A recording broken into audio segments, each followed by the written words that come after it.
Hello नमस्कार साथियों, स्वागत है आपका एसएलवी सिविल सर्विसेज पर। मैं अंकेश पांडे।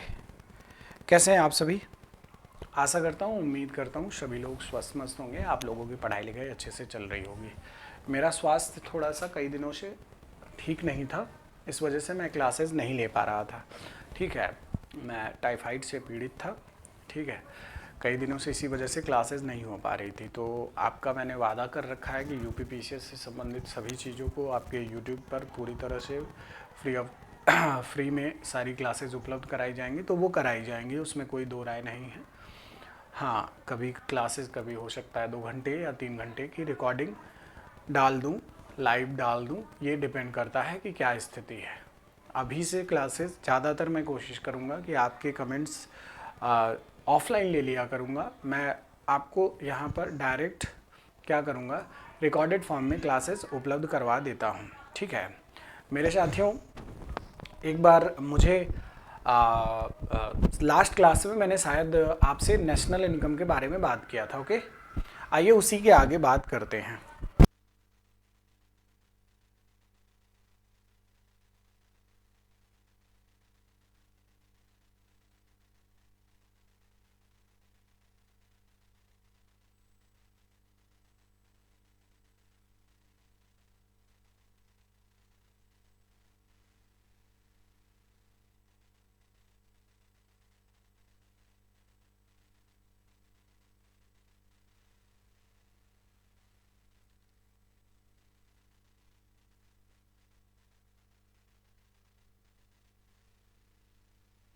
चलिए, तो हम इसके आगे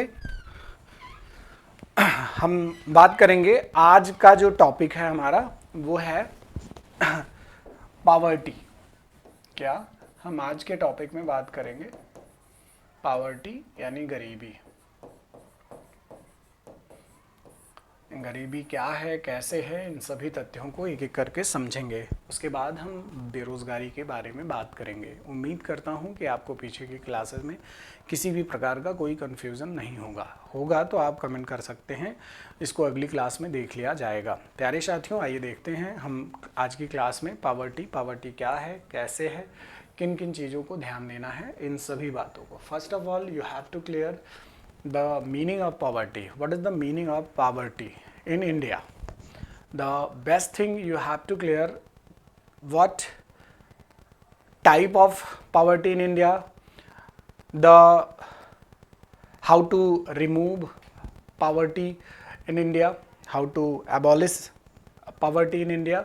ये सारी बातों को हम एक एक करके देखेंगे। सबसे पहले तो आप मुझे सभी साथी बताइए, गरीबी की जो परिभाषा है वो क्या है?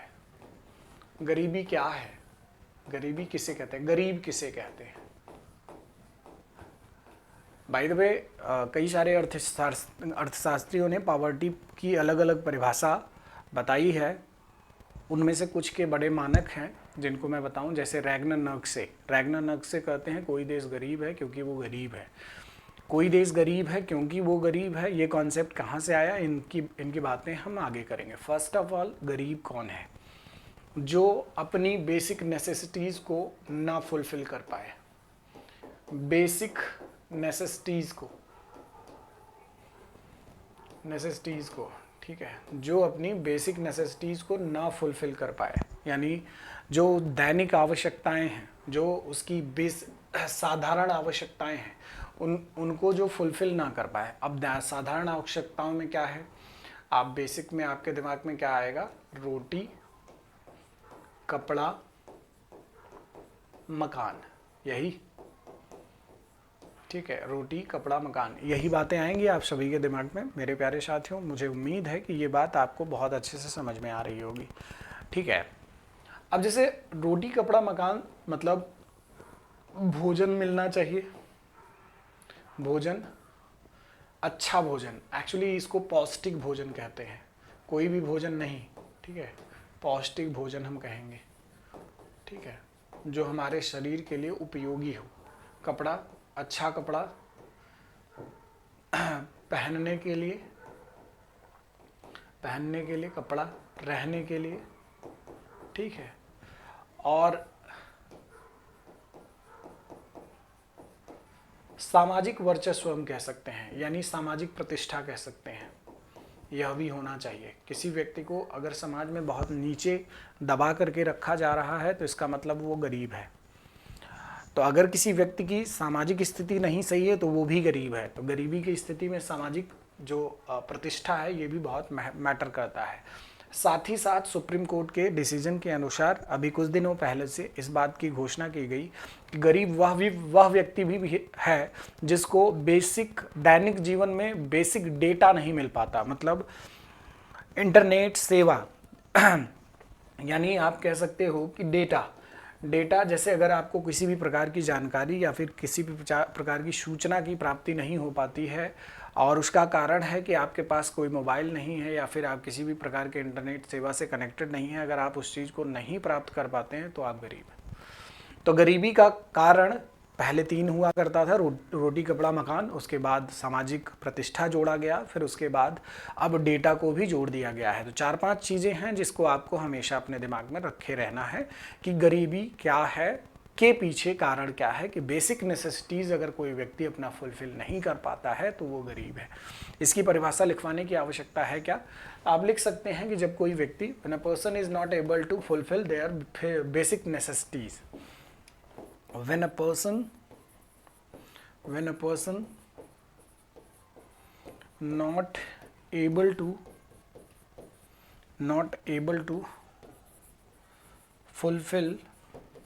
fulfill their basic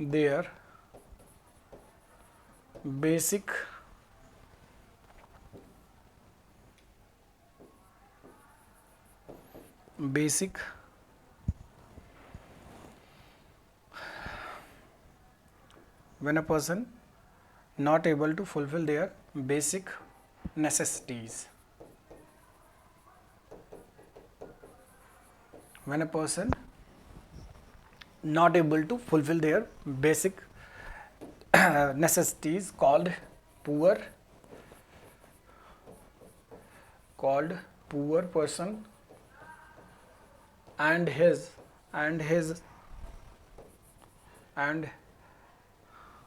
their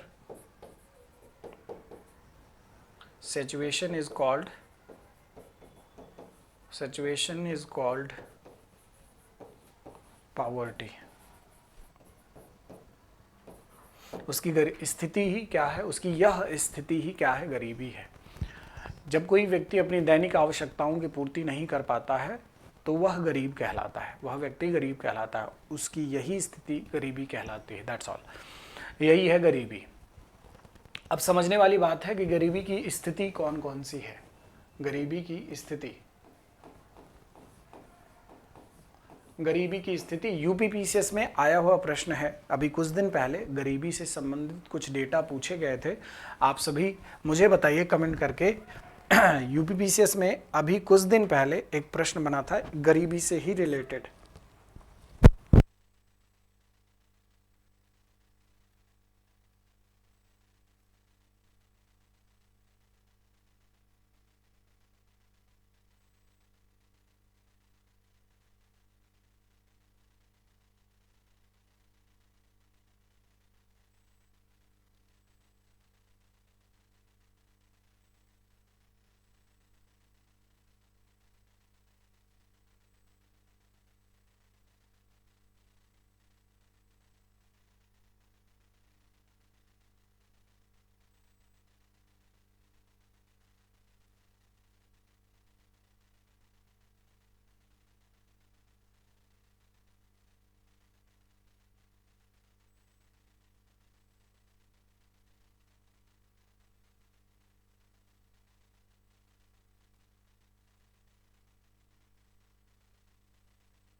sorry, battery इसका ब्लर दिखा रहा था, बैटरी चेंज करने लगा था।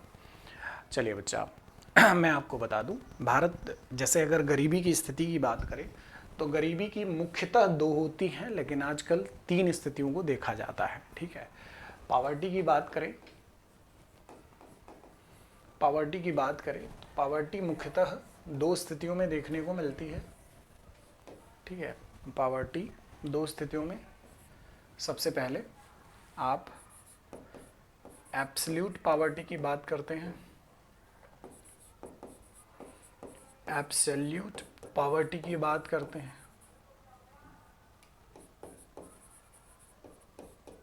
एब्सोल्यूट पॉवर्टी, एंड दूसरा है रिलेटिव पॉवर्टी।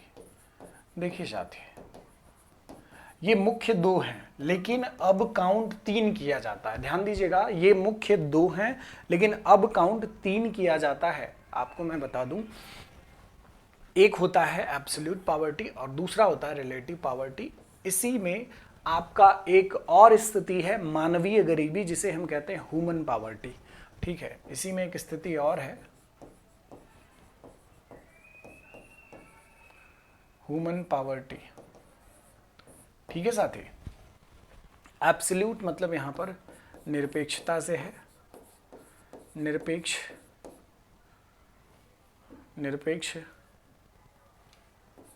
गरीबी, निरपेक्ष गरीबी। ह्यूमन पॉवर्टी मतलब मानवीय गरीबी,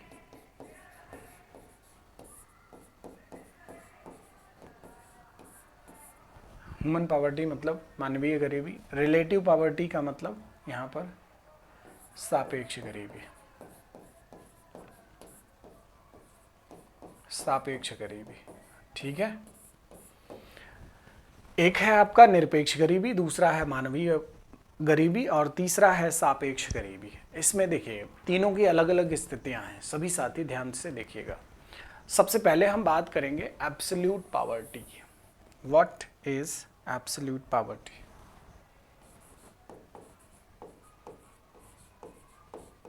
absolute, what is absolute poverty? Dear friends, ध्यान से सुनिएगा। जब हम एब्सोल्यूट पॉवर्टी की बात करते हैं तो वो क्या है आपका, मतलब निरपेक्ष गरीबी की जब बात करते हैं तो वो क्या है,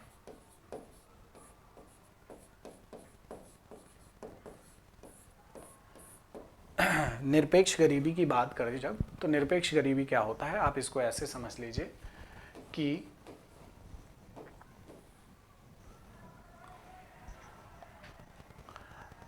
एब्सोल्यूट पॉवर्टी का मतलब यहां पर जैसे क्या है,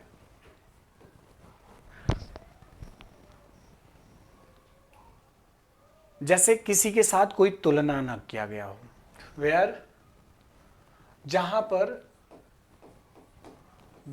पर तुलनात्मक अध्ययन नहीं किया जाता, तुलनात्मक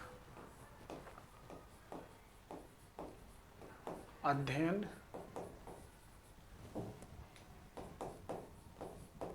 नहीं किया जाता है, जहां पर तुलनात्मक अध्ययन नहीं किया जाता है। इंपॉर्टेंट है, ठीक है।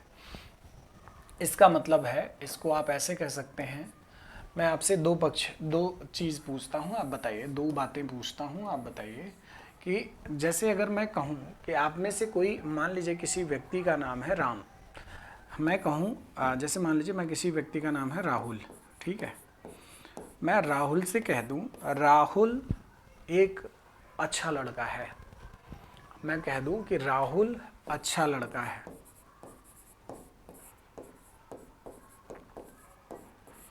राहुल अच्छा लड़का है, ठीक है। और दूसरी बात मैं यहीं पर कह दूं आपसे, Rahul class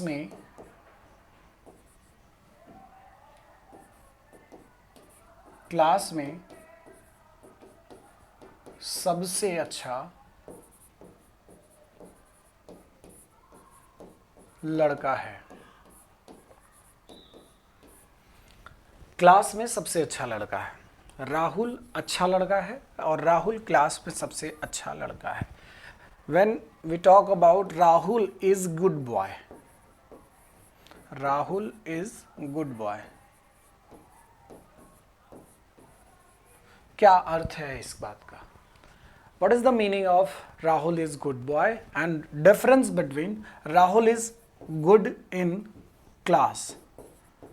Rahul is good boy in class what is the difference between this and that, this and that, this and this?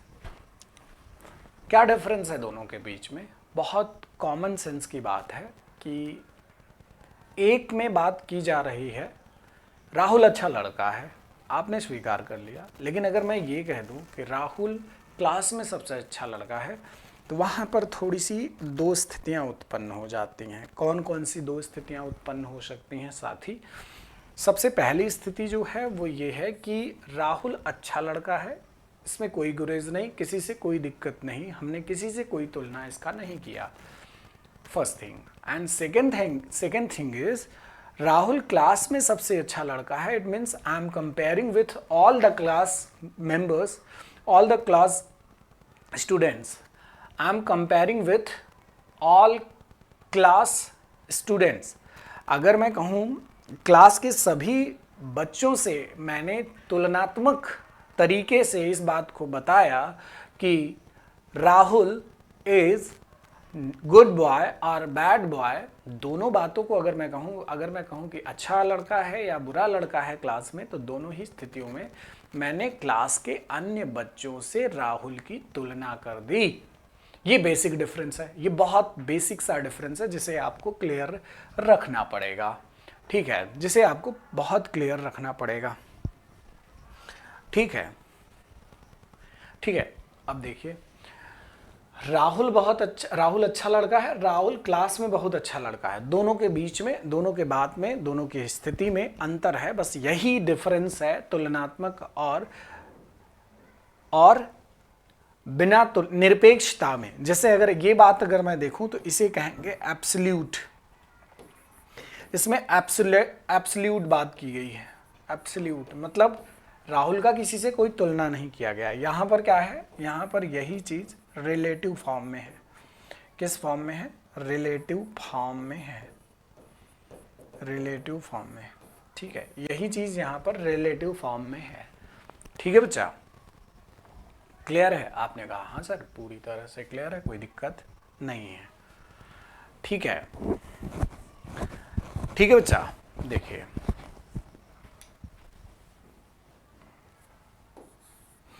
ठीक है बच्चा, देखो अब हम थोड़ा सा इसी के बारे में और बात करें।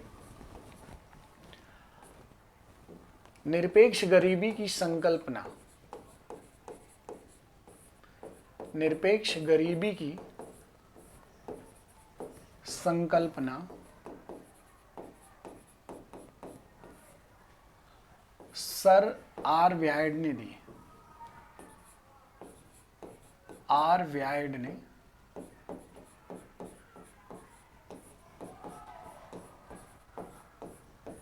सर आर व्यायड ने दी है, ठीक है। द कॉन्सेप्ट ऑफ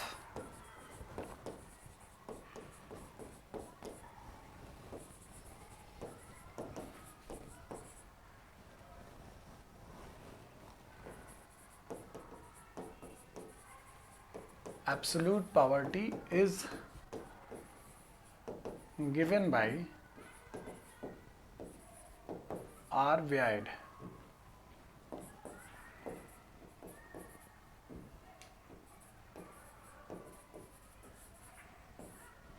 ठीक है, आर व्यायड, ठीक है,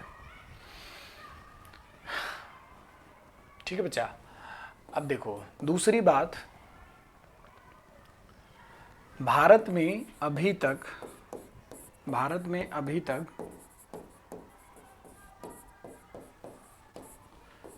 इसी अवधारणा का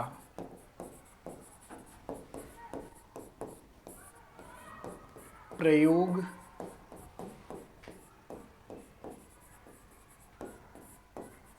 किया जाता रहा है। The India uses absolute poverty method to measure the poverty in India. Right now you cannot see India just uses India is using absolute poverty only.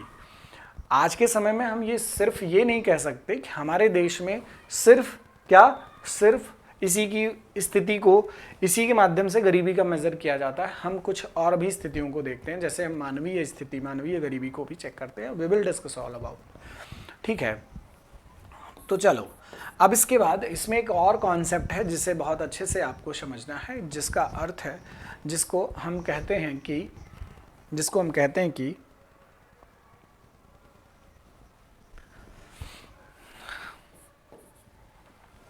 Bharat में अभी तक इसी अवधारणा का प्रयोग किया जाता रहा है। निरपेक्ष गरीबी में, निरपेक्ष गरीबी के मापन में, निरपेक्ष गरीबी के मापन में सिर गणना विधि का प्रयोग किया जाता रहा है। सिर गणना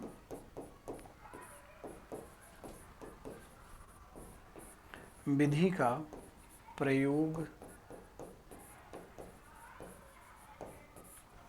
किया जाता है।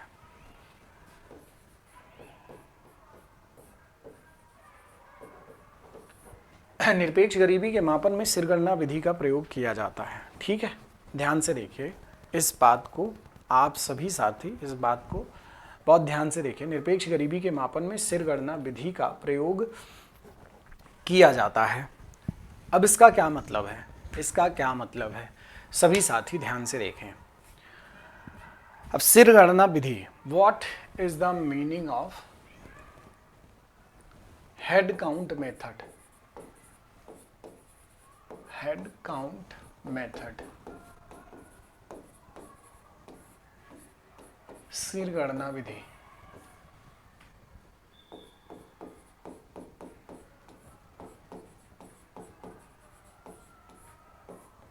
सिर गणना विधि का अर्थ क्या है, इस बात को आप सभी साथी समझेंगे।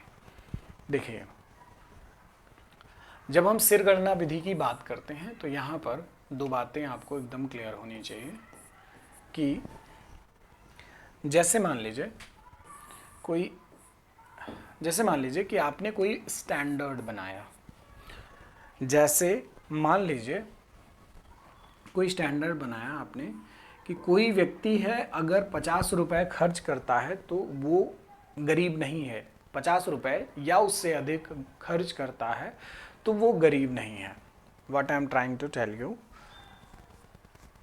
there is a person who is able to expend, who is able to, मतलब जब कोई व्यक्ति 50 रुपया या उससे अधिक खर्च करने की स्थिति रखता है तो उसको हम क्या कहते हैं, उसको हम क्या कहते हैं कि वह व्यक्ति गरीबी रेखा के ऊपर है। मान लीजिए 50 रुपये को आप मानक बना लीजिए, suppose 50 rupees is standard, suppose 50 rupee is a standard, ठीक है। 50 रुपये क्या है, एक स्टैंडर्ड है, ठीक है, क्लियर है। ध्यान से देखना मेरे प्यारे साथियों। तो अगर मैं कहूं कि ये जो मानक रेखा है तो इसको हम कह दें पावर्टी लाइन, किसी को कोई दिक्कत नहीं होनी चाहिए। ये क्या है, सपोज करिए कि ये पावर्टी लाइन है। क्या है, पावर्टी लाइन या गरीबी रेखा है, कोई दिक्कत नहीं है। आपने कहा सर कोई दिक्कत नहीं है, गरीबी रेखा, ठीक है। आपने कहा कि गरीबी रेखा है, कोई दिक्कत किसी को नहीं है, मान लिया आपने, सपोज कर लिया आपने, दिस इज पावर्टी लाइन। अब इस गरीबी रेखा के ऊपर कोई मामला है तो आपने कह दिया, इस गरीबी रेखा के ऊपर कोई मामला है तो उसे आपने कह दिया कि गरीबी रेखा के ऊपर, और इसके नीचे कोई मामला है तो उसे आपने कह दिया कि वह गरीबी रेखा के नीचे। यानी अगर कोई 50 रुपये या उससे अधिक खर्च करता है तो वो गरीबी रेखा के ऊपर है, और अगर कोई 50 रुपये से नीचे खर्च करता है दिन भर में तो वह क्या है, वह क्या है, गरीबी रेखा के नीचे है। सिंपल है, इसमें कोई शक नहीं है, कोई दिक्कत नहीं है। मतलब हम ये कह दें कि अगर कोई इस रेखा के ऊपर है तो इसको हम कह देंगे एपीएल, यानी क्या, एबव पावर्टी लाइन। हम क्या कह देंगे, एबव पावर्टी लाइन। हम इसको क्या कह देंगे बच्चा, एबव पावर्टी लाइन, ठीक है, एबव पावर्टी लाइन। और अगर हम कह दें बीपीएल, बिलो पावर्टी लाइन, हम क्या कहते हैं इसको, below poverty line. Below poverty line simple, यानी गरीबी रेखा के ऊपर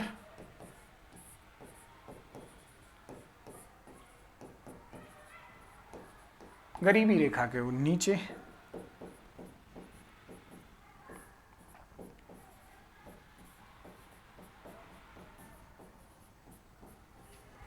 गरीबी रेखा के नीचे, ठीक है, गरीबी रेखा के ऊपर और गरीबी रेखा के नीचे। सिंपल सी बात है, सिंपल सी बात है, इस बात को आप आसानी से समझिएगा मेरे प्यारे साथियों, ठीक है। चलिए चलिए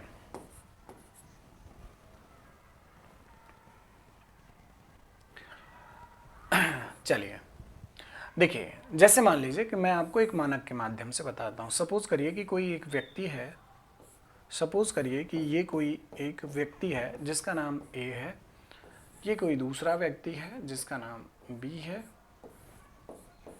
जिसका नाम बी है, कोई तीसरा व्यक्ति है जिसका नाम सी है, जिसका नाम सी है। ध्यान से सुनने और समझने वाली बात जो है वो ये है कि जो ए है, बी है और सी है, जो ए, बी और सी है, इन तीनों की स्थिति अलग अलग है और जिसका अर्थ आपको यहाँ पर समझना है। सपोज करिए कि ए नाम का जो व्यक्ति है वो एक दिन में 70 रुपए अपने ऊपर खर्च करता है। एक बात आपको विशेष ध्यान देना है, we are talking about expenditure, we are not talking about income here, okay. We just saying, हम यहाँ पर जो कहने की कोशिश कर रहे हैं, what I am trying to tell everyone my dear friends, here is the ratio of expenditure, not talking about income of A B C, okay. हम यहाँ पर कमाने की बात कर रहे हैं, कोई व्यक्ति अपने ऊपर खर्च कितना करता है, ना कि सिर्फ कमाने की बात कर रहे हैं। किसी व्यक्ति की अपने ऊपर खर्च दिन भर की, इसकी बातें की जा रही हैं। तो कोई ए नाम का व्यक्ति अगर अपने ऊपर 70 रुपए खर्च करता है, ध्यान दीजिएगा, कोई ए नाम का व्यक्ति अगर अपने ऊपर 70 रुपए खर्च करता है, कोई बी नाम का व्यक्ति, कोई बी नाम का व्यक्ति अगर अपने ऊपर, कोई बी नाम का व्यक्ति अगर अपने ऊपर कितना रुपए खर्च करता है, मान लीजिए 30 रुपए खर्च, 35 रुपए खर्च करता है, और कोई सी नाम का व्यक्ति अगर अपने ऊपर 150 रुपए खर्च करता है दिन भर में, तो इनमें से कौन व्यक्ति गरीब है, कौन नहीं गरीब है? सिंपल सी चीज, कौन गरीब है, कौन नहीं गरीब है, सिंपल सी चीज है, कौन गरीब है और कौन नहीं गरीब है। बहुत आसान सी बात यहाँ पर जिसे आपको समझनी है।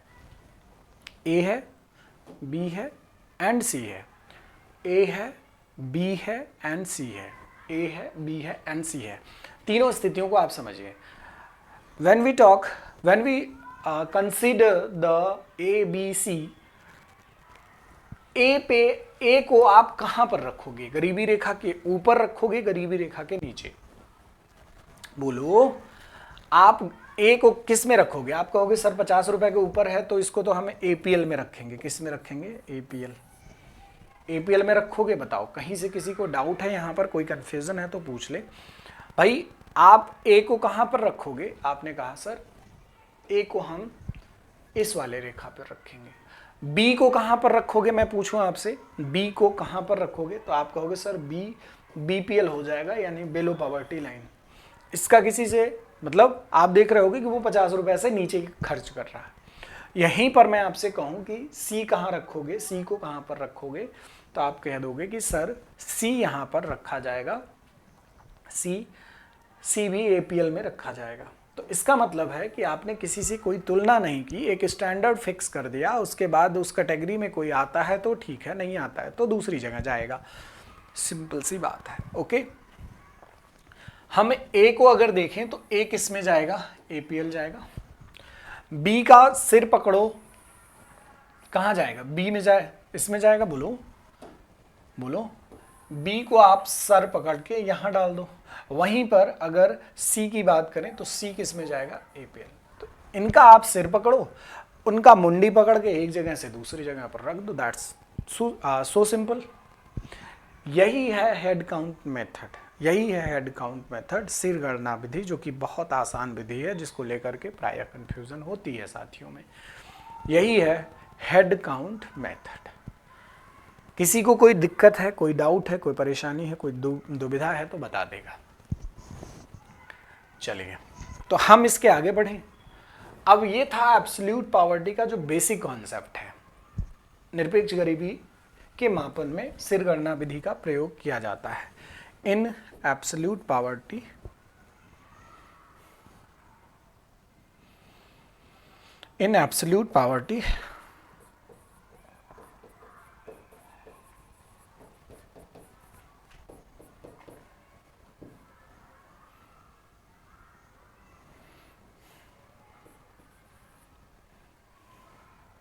the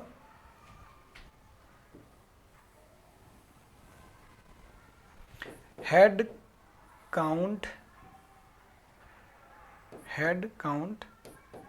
रेशियो और मेथड, ठीक है, यूजेज इन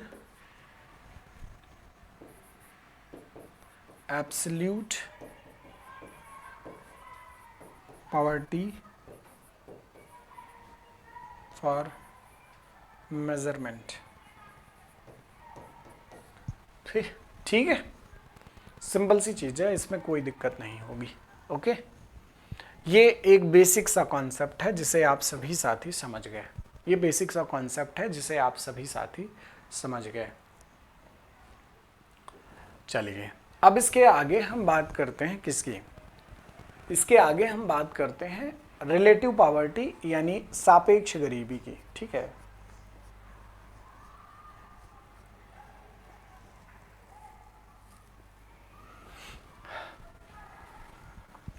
इसके आगे हम बात करते हैं किसकी, सापेक्ष गरीबी की।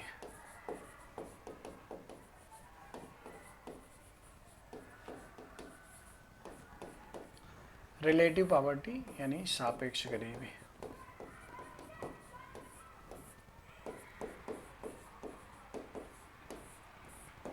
सापेक्ष गरीबी, रिलेटिव पॉवर्टी यानी सापेक्ष गरीबी। ठीक है बच्चा,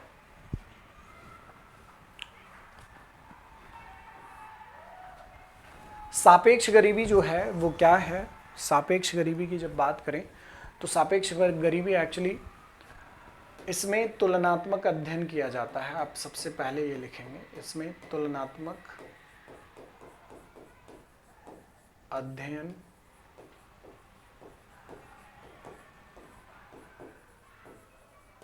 किया जाता है। इसमें तुलनात्मक अध्ययन किया जाता है, सिंपल सी बात है जिसे आप सभी साथी समझेंगे। इसमें तुलनात्मक अध्ययन किया जाता है। ठीक है, दूसरी जो सबसे इंपॉर्टेंट बात है वो क्या है,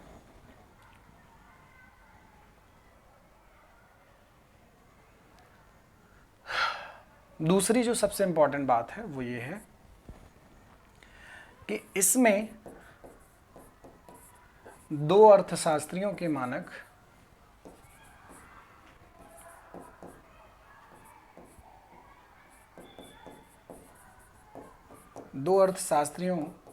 के मानकों का प्रयोग किया जाता है। दो अर्थशास्त्रियों के मानकों का प्रयोग किया जाता है, सबसे पहले जिसका नाम आता है वो है आपके आर्थर लॉरेंज,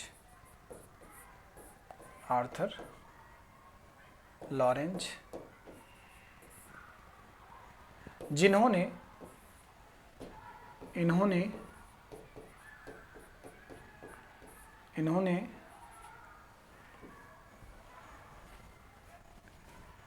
इन्होंने आय की असमानता पर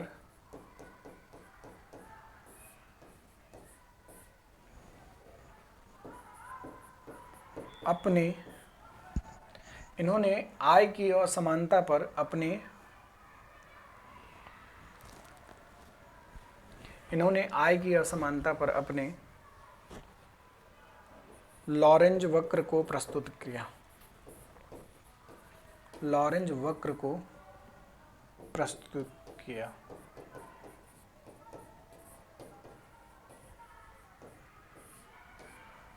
प्रस्तुत किया। इन्होंने आय की असमानता पर अपने लॉरेंज वक्र को प्रस्तुत किया। ठीक है। दूसरी बात जो है वो ये है कि लॉरेंज वक्र के कॉन्सेप्ट पर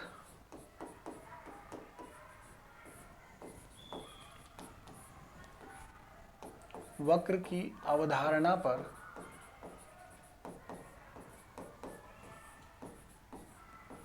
लॉरेंज वक्र की अवधारणा पर लॉरेंज वक्र की अवधारणा पर लॉरेंज वक्र की अवधारणा पर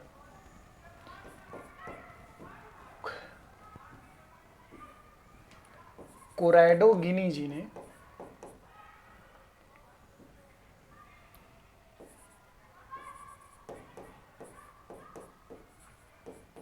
कोरैडो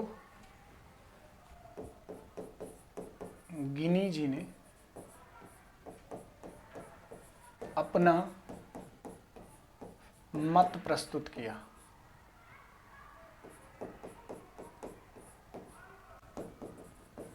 हुआ क्या था कि इन दोनों में आपस में मतभेद हो गया था। अब इन दोनों में आपस में मतभेद क्या था कि इनका जो आर्थर लॉरेंज जी ने जो लॉरेंज वक्र दिया उसमें आय की असमानता का मेजरमेंट तो था, लेकिन इस बात की अवधारणा नहीं थी कि आय की असमानता कितनी हो सकती, कितनी अधिकतम हो सकती, कितनी न्यूनतम हो सकती है। तो कोरैडो गिनी जी ने जिन्होंने गिनी गुणांक प्रस्तुत किया, इन्होंने गिनी गुणांक, जिसे गिनी कोफिशिएंट कहा जाता है, जीसी कहते हैं, इन्होंने कॉन्सेप्ट दिया जिसका नाम है गिनी कोफिशिएंट, गिनी गुणांक। ठीक है, इन्होंने कॉन्सेप्ट दिया जिसका नाम है गिनी गुणांक। तो गिनी गुणांक के अनुसार आय की असमानता का अधिकतम व न्यूनतम मान बताया गया। गिनी गुणांक ने के अनुसार आय की असमानता का न्यूनतम व अधिकतम मान बताया। न्यूनतम व अधिकतम मान बताया। ठीक है, न्यूनतम व अधिकतम मान बताया। अब इसके बारे में जितनी बातें हैं इसको हम अगली क्लास में देखेंगे कि जैसे सबसे पहले हम देखेंगे उसमें कि लॉरेंज वक्र क्या है, लॉरेंज कर्व जिसे हम कहते हैं, लॉरेंज वक्र,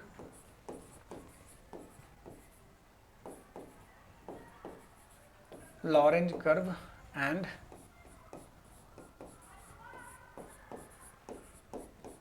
गिनी गुणांक यानी गिनी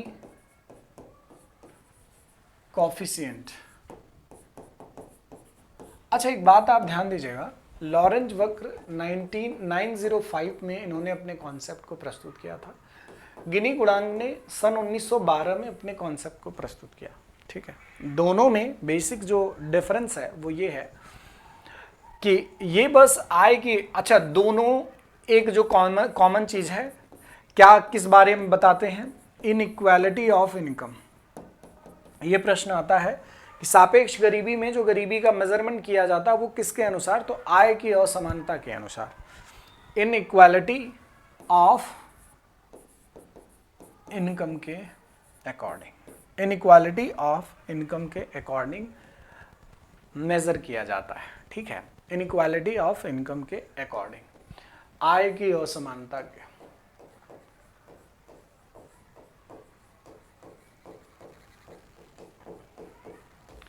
आय की असमानता। अब लॉरेंज वक्र, गिनी गुणांक, इन सब की बातें आप देख लीजिएगा, इन सब की बातें आप सभी देख लीजिएगा। अब इसको अगली क्लास में हम बात करेंगे। ये पूरा पोर्शन रिलेटिव पॉवर्टी का जो अगला पोर्शन है हम उसमें देखेंगे अगली क्लास में। हम थोड़ा सा स्वास्थ्य से सही नहीं है, स्वास्थ्य मेरा सही नहीं है, इस वजह से मैं ज़्यादा लंबी क्लास नहीं ले पा रहा हूँ। मैं एक्चुअली क्लासेस अभी ले ही नहीं रहा था, ठीक है, लेकिन अब चूँकि पेपर है आप लोगों का तो अवॉइड नहीं किया जा सकता है, तो आप सभी साथी ठीक है सहयोग करेंगे। उम्मीद करता हूँ कि आपको सारी बातें समझ में आएंगी। कोई कन्फ्यूज़न है कमेंट कर दीजिएगा। थैंक्स फॉर टुडे, मिलते हैं अगली क्लास में। आपका ये PDF आपके SLV सिविल सर्विसेज टेलीग्राम पर मिल जाएगा या फिर स्टडी लवर वीर एप्लीकेशन पर मिल जाएगा, ठीक है।